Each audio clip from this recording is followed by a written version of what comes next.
ભરૂચના જાડેશ્વરમાં આવેલી પુષ્પકુંજ સોસાયટીમાં હાઈ અને લો વોલ્ટેજના કારણે લોકોના વીજ ઉપકરણોમાં નુકસાન વીજ કંપની લોકોની નુકસાની ભરપાઈ કરે તેવી કરાઈ છે માંગ। ભરૂચના જાડેશ્વર વિસ્તારમાં આવેલી પુષ્પકુંજ સોસાયટીમાં ગતરોજ વીજ કંપનીના હાઈ અને લો વોલ્ટેજના કારણે અનેક લોકોના વીજ ઉપકરણો ફૂંકાઈ ગયા હતા, જે કારણે સ્થાનિકોમાં વીજ કંપની વિરુદ્ધ આક્રોશ જોવા મળ્યો। સ્થાનિકોએ વીજ કંપની તેમની નુકસાનીના રૂપિયા ચૂકવે તેવી કરી માંગ। હું પુષ્પકુંજ સોસાયટીમાંથી બોલું છું।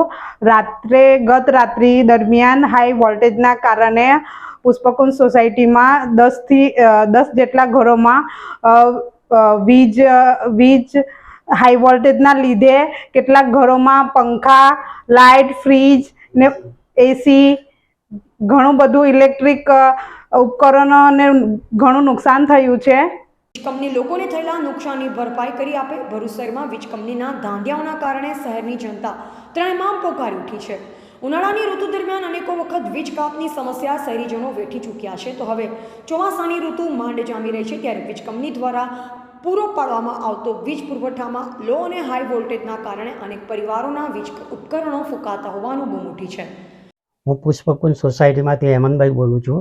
અમારે ત્યાં વીજળીનું ઘણું નુકસાન થાય છે। વીજળી વોલ્ટેજ ઘણા રાત્રે વધી જાય છે, એના લીધે ઘણું નુકસાન થાય છે, જેવું કે એસી, ફ્રીજ, ટીવી આવા 10-12 ઘરોમાં ગઈકાલે રાત્રે નુકસાન થયું છે। અને આવી રીતે ઘણીવાર લાઇટો બી જતી રહે છે, સમારકામ કરે અહીંયા રાતના જ થાય છે। શું માંગ છે તમારી? તે જીબીએ અમારું જે નુકસાન થયું તેનું વળતર આપવું જોઈએ એવી અમારી માંગ છે।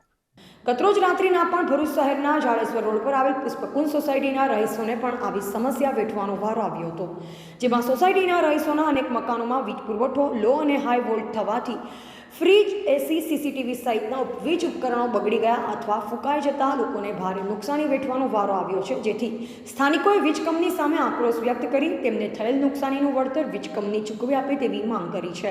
Bharatbhai Brahmbhatt, Pushpakunj society 50 number. અહીંયા હાઈ વોલ્ટેજના કારણે ગત રાત્રે અહીંયા બહુ નુકસાન થયું છે। મારા ઘરે પણ એસી બળી ગયું છે, પંખા બળી ગયા છે, તો આ માટે જવાબદાર કોણ?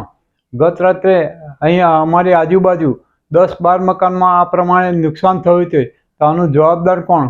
ગુજરાત સરકાર આપશે, તે ગુજરાત ગવર્મેન્ટ આપશે કે ગુજરાત ઇલેક્ટ્રિક કંપની આપશે, જીઈ બોર્ડ આપશે? તો આ માટે અમને જણાવું છું કે આનું વળતર અમને મળવું જોઈએ। રિપોર્ટર અંગુની જાકીર, સંબંધ ભારત ન્યૂઝ, ભરૂચ।